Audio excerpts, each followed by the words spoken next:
Now we're south of Phoenix, Arizona, about 2 or 3 miles from the city. And we're at the foothills of the South Mountains. There's some strange formations around here that we're going to be showing you. But I'm here with my new friend, Jeff Woolwine, who's been living here for most of his life and has been recording many of the things that we'll be seeing rock carvings of. Jeff, you've brought us to the foot of the South Mountains here, and there's some strange pyramid-like formations. I'm wondering what your take is on these pyramid shapes. Well, as we go through the tour today, we will be seeing a lot of pyramid hill formations here. And when we study the pyramids, not only do we find pyramids around the world, whether they're man-made or whether they're natural-made, it seems like these pyramids are reference points to energy spots that actually attract these UFOs. Now you see these UFOs. I like your take on how you explain UFOs. You see them as not extraterrestrial, but actually interdimensional. That's right, that's right. Going into this, studying this phenomenon, I was having an open mind. I was thinking spaceships, technology, other planets that they come from. But as I started watching these things over the years and studying them and actually seeing them, I'm more inclined to believe that they actually reside here. It's more interdimensional. They're, instead of extraterrestrial, it's interterrestrial, if you will. Okay. And the Native Americans explain that these hills, these mountains are sacred because their spirits reside. So you're going to take us on a tour where we're going to see some of the wall paintings and rock paintings that have been left by Indians that have had experiences with some of these things that have been here for a long time.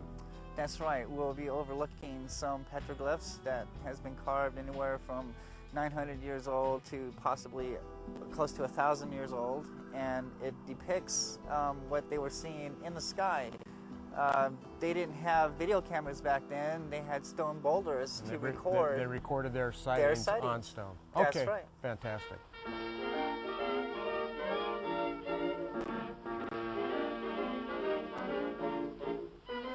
What we are about to see is a great volume of dynamited rock. Jeff believes that it was the CCC under FDR that was trying to cover up a great mystery. The CCC was established during the 1930s, during Franklin Roosevelt. They decided to boost the economy and to clean up the park. They did a lot of gold mining. Matter of fact, they pulled at least $60,000 worth of gold off this mountain, along with copper and some crystals and stuff. And they also did some devastation to some of the rock art here. And I believe that, as you can tell all this blown up rock here, and then when you look straight up, you can see a petroglyph. The deers, all right, the animals, the carvings here are very significant. When we see a deer carving or a coyote carving, it's always looking in the sacred spot to where to find these UFOs at, or spirits, according to the Native Americans. So when we look at that deer, he's looking up the hill there, and when you look a little bit further, you can see on how the CCC destroyed that part of the story. Well, now, I want to go up there and take a closer look at these petroglyphs, but my question to you is, why would the CCC want to destroy the story? What would their motivation be? Well, I think there's a few explanations on this. One, when Phoenix was pretty much established, they were looking for gold. Now, a lot of people say, well, you know, you won't find a lot of gold nuggets here. True, but what they were failing to look at is gold was brought here by the Mayans. And for what? Why would the Mayans bring gold here? Well, to use it for their sacrificing rituals. They would melt the gold down to make gold idols in replicas of what their spirits that they've seen in the sky as a type of idol worship. One thing that strikes me when we talk about spirits in the sky, I think I'm a lot like most people. This is a mythology. These people were, you know, just high on peyote or something, and they came up with all these strange ideas about the spirit in the sky. But these things that you're talking about actually physically manifest. They don't cast shadows, as you say, but you actually have pictures of some of these spirits in the sky. I've seen some of them. So they weren't just making up stories because they were high on peyote. They were actually seeing these manifestations of things. So is the cover-up that you're talking about the attempt by the CCC to cover over the story so that people wouldn't dig up these idols that they made after these spirits? I believe so. That's right. That's right. Some of these rock art panels depict what is buried within the mountains here. So in destroying the story, destroying the rock art of it showing what's it would buried discourage here. people from trying to dig them up. That's right. So you still think they're buried here? Absolutely. Okay. Absolutely. Let's go to some of those places. I'm not into digging them up. I don't want to get King Tut mad at me. Yeah. But anyway, this is very interesting. If you notice right down in here, right, you can see how the CCC, okay, you can see the dynamite sticks there. They implanted dynamite sticks to blow up the rocks, and here we can see some more dynamite sticks there, okay? Now, you'll notice that it's right on some petroglyphs. We have a deer here, okay? Now, in my studies, I'm coming to find out on studying the petroglyphs here, the animals, for instance, the deers or the coyotes, are always looking in sacred places to find these spirit beings at, to where some of the doors are, and also some of these sacred objects that are buried here within the mountains. They're forever looking at sacred places. So this deer here, now he's kind of looking up at a diamond spiral, okay? Now these spirals represent doorways for these beings. Now, we find spirals here on South Mountain. 20% of them are water, natural watering holes, but the majority of them here on South Mountains are doorways for these supernatural beings. Here, we have what looks like, what the Indians like to say, a lizard man, okay? And the story on these lizard men is when the Hohokam first arrived here, they didn't know how to live here in the desert. So these creatures came up out of the sand world. They looked just like us. They lost their tails, and they were able to teach the Native Americans how to live. And when they were done teaching them, they went back down into the sand world and promised to return someday. Now, some of the Native Americans here, when you ask them, because you will see that little dot in their belly. You see the dot in their stomach there? Now, some of the Native Americans will say, well, that's our spirit, and he's halfway in the rock and halfway out of the rock. He's coming out of the rock. But in my studies on watching these UFOs, I believe that dot there is an orb. This is what we're seeing in the sky today. And actually what this orb is doing is he's transforming into a man. He's representing a man. He's actually morphing into a human. So that dot in the belly there is actually a UFO orb, and he's morphing into a man. While the Hohokam Indians recorded on rock faces their supernatural encounters, self-serving men tried to hide the story, annihilating their records by blasting them under a mountain of rock.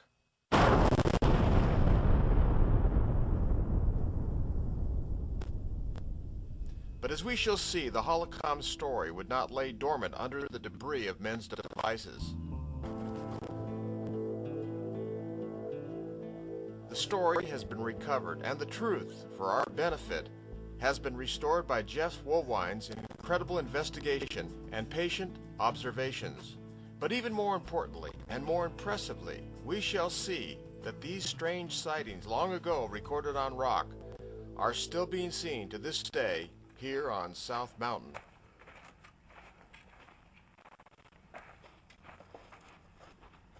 These are the pictures that they drew.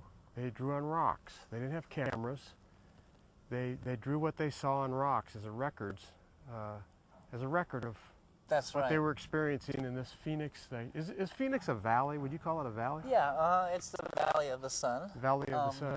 Phoenix, some people think it's, Phoenicians, the land of the giants, because we find a lot of petroglyphs here that depict giants, and a lot of evidence that the giants were here in Phoenix, Arizona, through the rock art. And it wasn't just graffiti that they were doing, but they were actually telling a story of something important. What's going on with this one?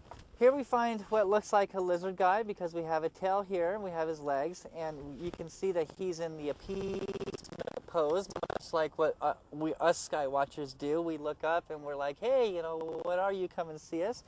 And here is a depiction of what looks like a worm or a creature. Okay, and this is the type of stuff that we're looking for here in the Valley of the Sun. In my opinion, it's not a craft, but another life form. It's another creature. And this is actually depicting of what this Native American saw in the sky. And if you look up right over here, you can see another one there, all right? Now, I've videotaped this. I've seen that creature there Easter Sunday of 2009. Do you have a picture of that, a video of it? That's right. Mm-hmm.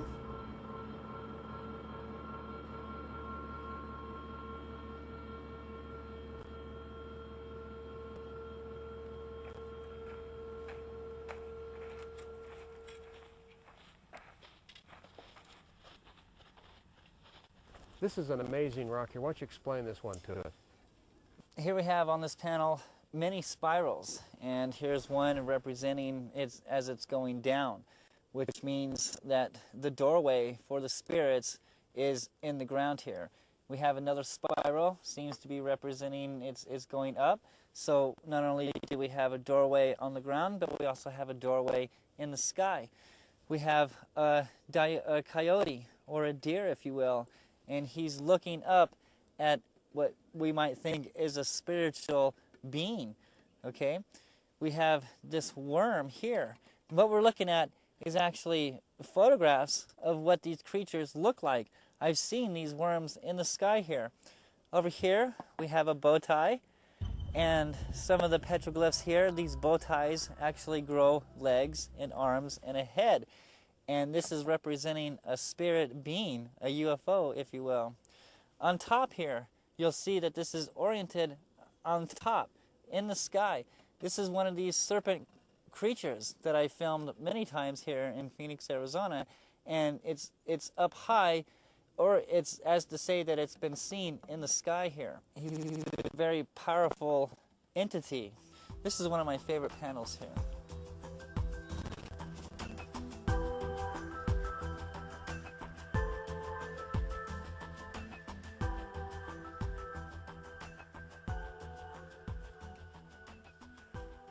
This panel right here really depicts on what the Indians were trying to say here of South Mountain.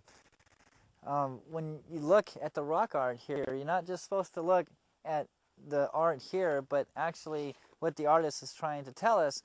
And he's trying to tell us that the art is depicting the back of the landscape here. It's depicting the whole landscape.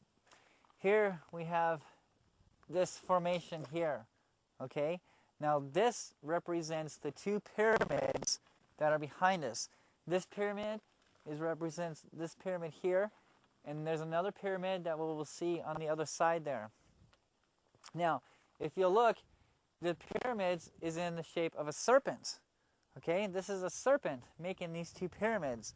So the Indians are trying to tell us that there's a serpent, a big serpent that dwells within these two pyramids here. On top, between the two valleys of the pyramids, it comes up and is this creature here. This is a UFO spirit creature.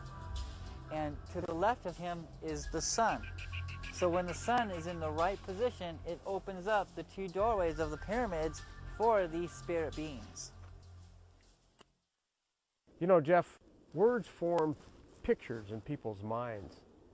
And when it comes to the word spirit, people have no idea what to do with a mind picture for the word spirit. And so I think for most people, I think it's fair to say that most people think of something in the air just flying through the air, but which has no form. But as we look at these things, and as I look at some of the film you've shot, what these Indians called spirits actually had form. They could see them with their eyes. That's right. They were really strange looking things. That's right. And I'm glad you've done this work over the last 5 years, learning to understand what this rock art was all about, in relationship to what you've seen here in this Phoenix Valley. It is remarkable. There is a spiritual world that actually has form. That's correct. And these Indians and the people that lived here were actually experiencing these forms as they looked in the sky, and that's why they wrote them down here on these rocks. While we were filming this segment, we inadvertently captured on film a spirit anomaly. Watch carefully as it appears out of nowhere and rapidly accelerates upward.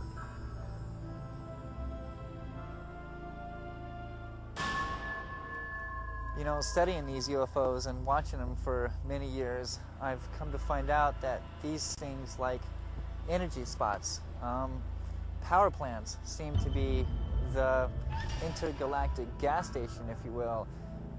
I noticed that these UFOs would actually hover over some electrical power plants, and sometimes they would gather up so much energy that they would start to steam. And studying this type of phenomenon, I'd come to find out that these mountains, South Mountain is one of them, was created by a fault line. And these fault lines generate a type of energy. And this would explain on the reasons why these UFOs like mountains so much, especially the ones with the fault lines, is because they're absorbing the energy that the fault lines are producing. And along with these fault lines, and some people like to call them ley lines, we find pyramids. And these pyramids, whether they're natural phenomenon pyramids or if they're man-made pyramids, we find them on certain spots around the world that harnesses or attracts energy. And this is the reason why the UFOs like these pyramids so much, is because they're sitting on top of energy markers, ley lines, or fault lines.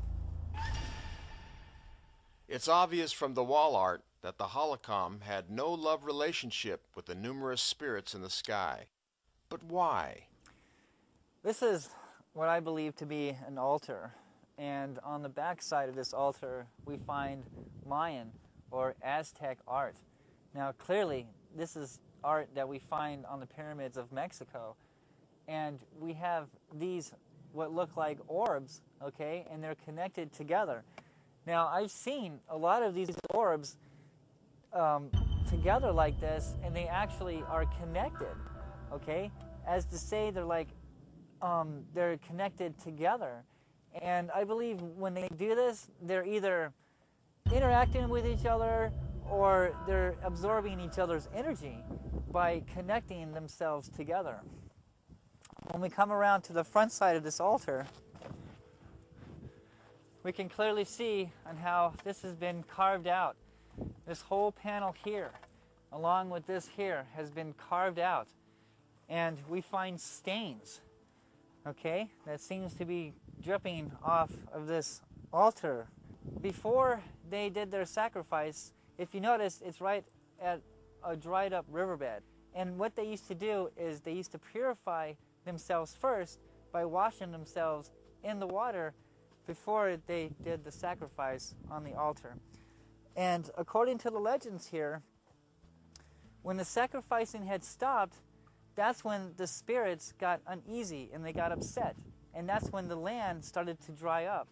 The Hohokam didn't worship the sun, but they felt the sun was a tyrant god. And they felt that if they had stopped the sacrifice, that the sun god would get mad and would send his Valley of the Sun, his sun devils, to come down and to do whatever they wanted to do with the people. Here we find a stick figure guy with 4 arms, and he has this magical staff weapon, if you will. And he's pointing, he's shooting at this serpent in the sky. The sacrificing did stop, and that's when the land, according to the story, became dry and desolate, and that's when the Hohokam ended up disappearing. You know, as I look back behind us over here, it looks like all these rocks were just pushed over something, and That's right. It's hiding something. Mm-hmm. What is it hiding? What do you think is buried there? Something very significant is within this pyramid hill here, whether it's gold tombs or whether it's a buried Mayan king. but something very significant, very special is buried within the walls here. The people that would try to hide something like this would not want people to be looking for gold idols unto the alleged gods that the Indians saw. So perhaps it's a tomb where there's golden idols hidden. That's correct. That's correct. And in studying this phenomenon here and in studying the myths of South Mountain, we should find many tombs with many gold idols representing the spirits that was seen in the sky. Well, listen, we've had a great trip. I'm really thankful that you've allowed us to come out here and thank you so much. Find out all about your studies, 5 years of research into this South Mountain. And I think it confirms to, and will confirm to many people, that there really is a spiritual world, and it's not just invisible stuff. It's stuff that manifests in forms and dimensions, and I think it's pretty conclusive. So thanks for having us. Thanks for coming out.